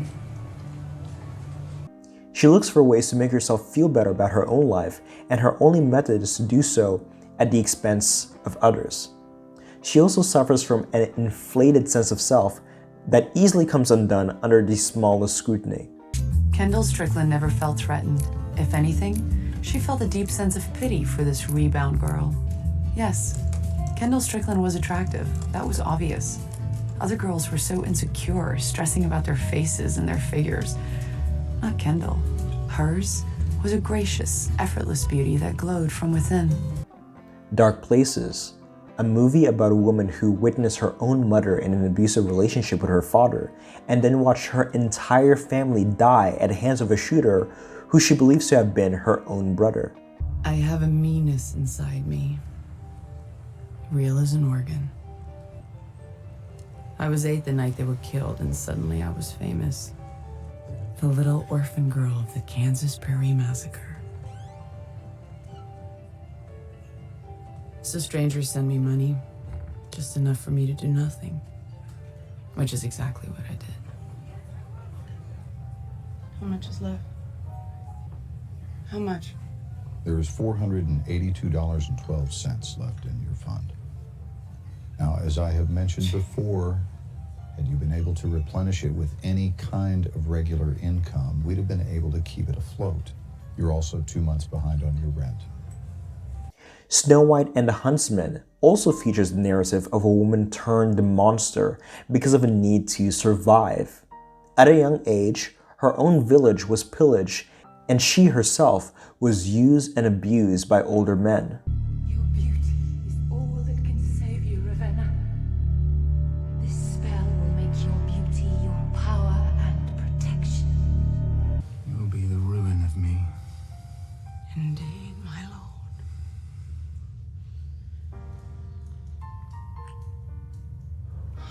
was ruined by a king like you. Men use women. They ruin us, and when they are finished with us, they toss us to their dogs like scraps.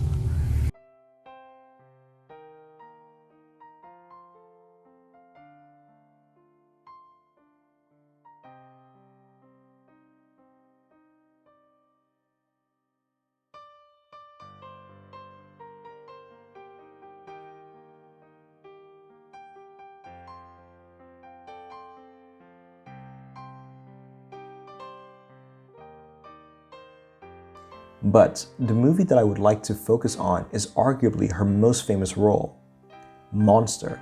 This movie tells the story of a young woman whose entire life, from beginning to end, was marked by tragedy. I always wanted to be in the movies. When I was little, I thought for sure one day I could be a big, big star. Or maybe just beautiful. Beautiful and rich, like the women on TV. Yeah, I had a lot of dreams. And I guess you could call me a real romantic, because I truly believed that one day they'd come true. So I dreamed about it for hours. But as the years went by, I learned to stop sharing this with people. They said I was dreaming, but back then, I believed it wholeheartedly. So whenever I was down, I would just escape into my mind, to my other life, where I was someone else. It made me happy to think that all these people just didn't know yet who I was going to be. But one day, they'd all see. I heard that Marilyn Monroe was discovered in a soda shop, and I thought for sure it could be like that. So I started going out real young, and I was always secretly looking for who was going to discover me. Was it this guy? Or maybe this one? You never knew. But even if they couldn't take me all the way, like Marilyn, they would somehow believe in me just enough. She was abused as a little girl. She was then abandoned by her own family. Yeah, this old guy used to rape me when I was 8. Real good friend of my dad's, you know? So I go to my dad, tell him what's going on. My dad don't fucking believe me, so his friend keeps raping me for years. And the fucking kicker to the story is that my dad fucking beats me up for it. She would prostitute herself at a young age in the search for love and validation. She grows up to become a full-time prostitute, the scorn of society, and one day she is brutally raped by clients. In the heat of the moment, and as a means of survival, she kills him and steals his car. After realizing that this could be a means of making ends meet, she begins killing all of her clients for their goods. Ultimately, she is caught by the police and betrayed by the only person she has ever loved or trusted her whole life. Aileen Wuornos is considered a monster, but this movie shows us that it was life that turned her into a monster. Life and all the things it has done to her. Life and all of the horrible circumstances under which she was put in. I keep asking myself, how can there be this kind of evil in the world? What kind of monster would do this to her? It wasn't a monster. A monster's big and strong. This was done by some weak, insignificant piece of garbage that doesn't even deserve to be on this earth. There is one season of the popular show Desperate Housewives that pulled together many of the Ashlisha themes we have thus far explored. There's a man in the neighborhood, a serial woman strangler, but no one knows who it is or why he does what he does. People call him all sorts of things, a madman, a woman hater, a monster, but little do they realize the man to whom they are referring is in their midst. Josh Zuckerman, likely Ashlisha Moon, plays the role of the strangler, but some people probably wouldn't realize it on account of his meek personality. Why did he go around strangling women? He resents them for rejecting him and for mocking his suffering, for mocking his desire to be loved. What's going on? This lady says you've been stalking her daughter. I didn't say that. You just said he is harassing some girl he has no chance with. What the hell else do you call that? I was trying to woo her.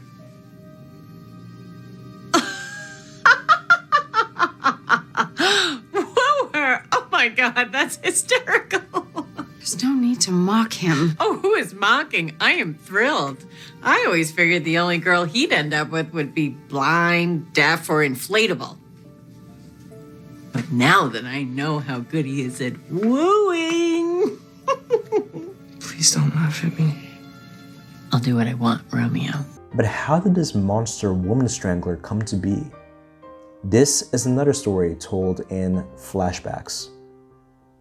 His parents split up when he was only a toddler after a big fight.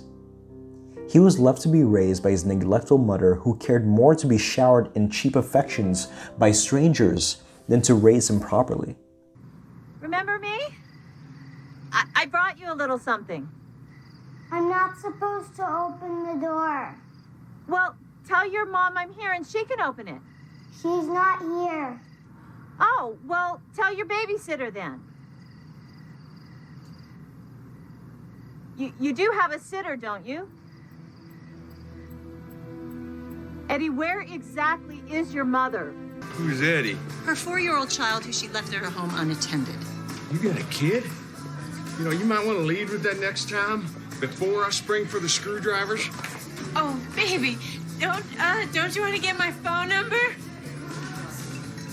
Now look at what you've done. I am this close to calling social services. You might want to change your tone. Let's go. Got a little boy to look after. Clearly, his mother suffered from her own internal issues and did not feel fit enough to care for him. She resented him, the fact that he looked like his father and otherwise reminded her of him. So cute. It's gonna be a heartbreaker one day. Just like his father. What I didn't realize is that the object of his affection is my daughter, Danielle. He gave her roses and then more roses, and then I found this in my mailbox. Oh, big spender. Just like his dad. She held him responsible for her own loneliness, as most men lost interest in her as soon as they realized she had a child. Baby, come here. Oh, Eddie. It's not your fault you ruined my life. She gave herself over to alcohol and starved her own son of love and affection. Oh, Eddie, I wish you had told me that Danielle was the girl you were interested in. Oh, you're right. Then you could have told me that she was out of my league and saved my mom the trouble. I wouldn't have said that, and I definitely wouldn't have laughed at you. Why not? It's pretty funny. Nerdy freak wants to date popular cheerleader. Oh, Eddie, Danielle would be happy to talk to you as a friend. I don't want a friend. I want someone to love me.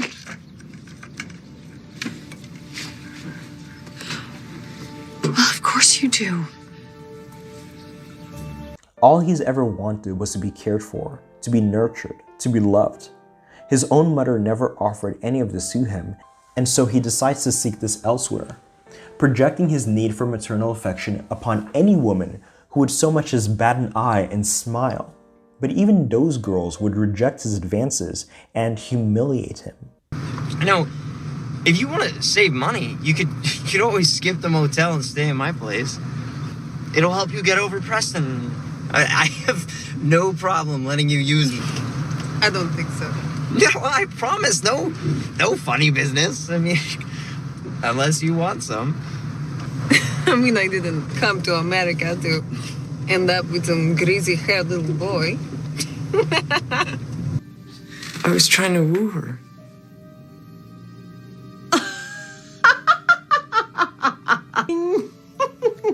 Please don't laugh at me. Okay, enough. I'm a little out of your league, don't you think?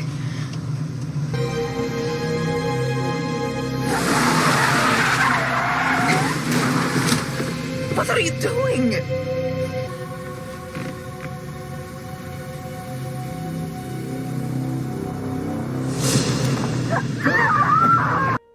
One day he decides to hire a prostitute as cheap affection was all he could afford. But even she mocks him for his simple desire to be loved. Wait. Forgot something. I got you these. Please don't laugh at me.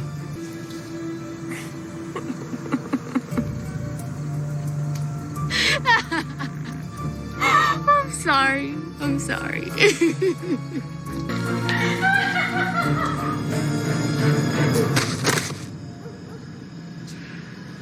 Eventually, his own mother catches on to his extracurricular activities, and they confront one another. Oh my. How could you do something like this? Oh God, I didn't raise you to be like this. Didn't you? What is that supposed to mean? This is my fault? Of course, the episode ends with him killing his own mother, the original monster. So this is a story of a boy who's never felt the warm embrace of true affection in the bosom of his own mother. His heart frozen. I would like to end this video with a poem that I've written in inspiration. My father, the cameraman. The generational mantle. New picture, same old frame.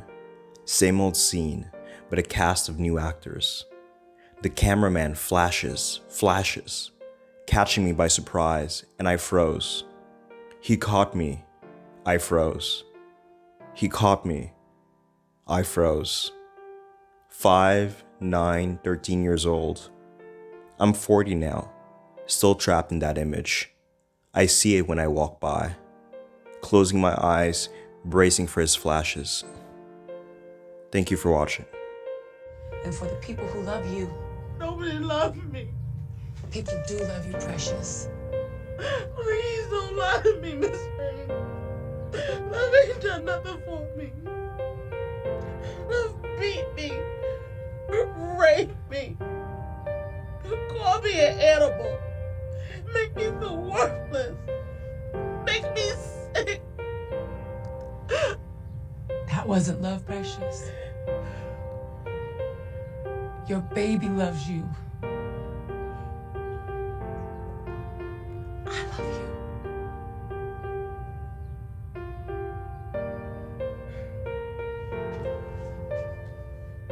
Right.